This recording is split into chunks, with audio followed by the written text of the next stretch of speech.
Her er 5 overraskende og nemme tips og tricks til, hvad du kan gøre for at falde i søvn hurtigt. Du har sikkert hørt om alle de gode råd med, at du for eksempel skal undgå skærmlys en hel time før sengetid, at soveværelset skal være køligt, at du skal undgå fysisk træning flere timer inden sovetid, og at soveværelset kun er for søvn og ikke andet. Hvis du heller ikke synes, det er nok til, at du nemt og ubesværet falder i søvn, når hovedet rammer puden, så følg med her. De følgende tips handler om, at du skal komme i et stadie af behagelig og fredfyldt afslapning, samtidig med at du slipper alle bekymringer.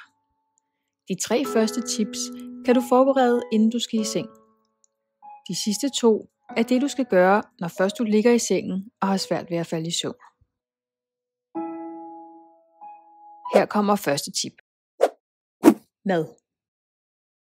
Det er ikke godt at spise et stort måltid mad lige inden sovetid. Alt den mad gør bare, at du ligger vågen, mens kroppen bruger en masse energi på at fordøje. Men cirka 2 timer inden du gerne vil sove, kan du spise en smule af følgende, som har søvndyssende effekt. Pistacienødder. Der er mange sundhedsfordele ved pistacienødder. De indeholder blandt andet melatonin, som er det, der gør dig søvnig. I samme kategori kan du spise cashewnødder, mandler og hasselnødder, som også indeholder mineraler, der hjælper dig til at slappe af i musklerne og nedsætter kortisolniveauet i kroppen. Og så kan du helt generelt bare spise kulhydrater, som for eksempel havregryn, der får dit blodsukker til at stige, og det gør dig søvnig. Din hjerne bruger kulhydrat til at producere serotonin, som får dig til at føle dig afslappet og søvnig. Tip nummer 2. Tag et varmt bad. Kroppens temperatur skal sænke sig, inden du skal sove, ellers kan det blive svært at falde i søvn. Man skulle tro, at et køligt bad kunne være løsningen, men det er faktisk lige omvendt. Når du kommer ud af et varmt bad, sænker kroppens temperatur sig nemlig i overgangen til det køligere værelse, og voilà, så er du tættere på at være soveklar. Tip nummer 3. Skab et overgangsritual. At gå i seng på det samme tidspunkt hver aften er et velkendt tip til at nemmere at falde i søvn. Men det er jo bare ikke altid, det kan lade sig gøre. Især i weekenderne kan det godt blive lidt kedeligt. I stedet for kan du indføre et ritual, som du gør lige inden sengetid, så kroppen vender sig til, at det betyder, at vi snart skal sove.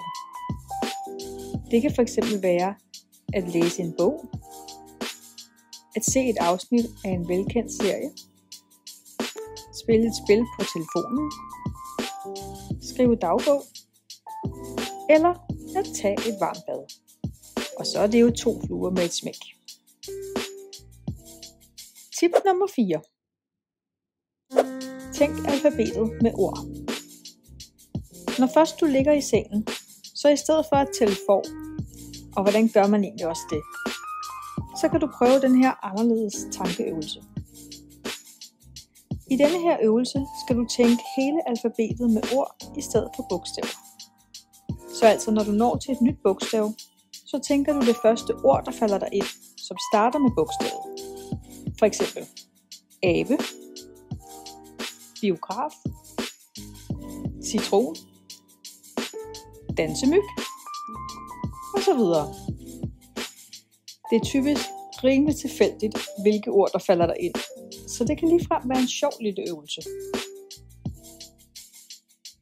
Tip nummer 5. Visualiser dit drømmeliv. Du skal væk fra bekymringstanker, når du skal sove, og derfor skal du nu på mental shoppetur. Tanker om alt det dejlige, du kunne tænke dig, er nemlig direkte billet til at undgå at tænke på alle bekymringerne. Det foregår sådan her. Forestil dig, at du kvitterfrit fik sat 1 million kroner ind på kontoen i morgen. Du kan også lege med, at det er 10 millioner. Det skal bare være nok til, at du kan gå på en seriøs shoppetur. Og forestil dig nu, hvad du vil bruge pengene til. Er det for eksempel udbetaling til en lejlighed?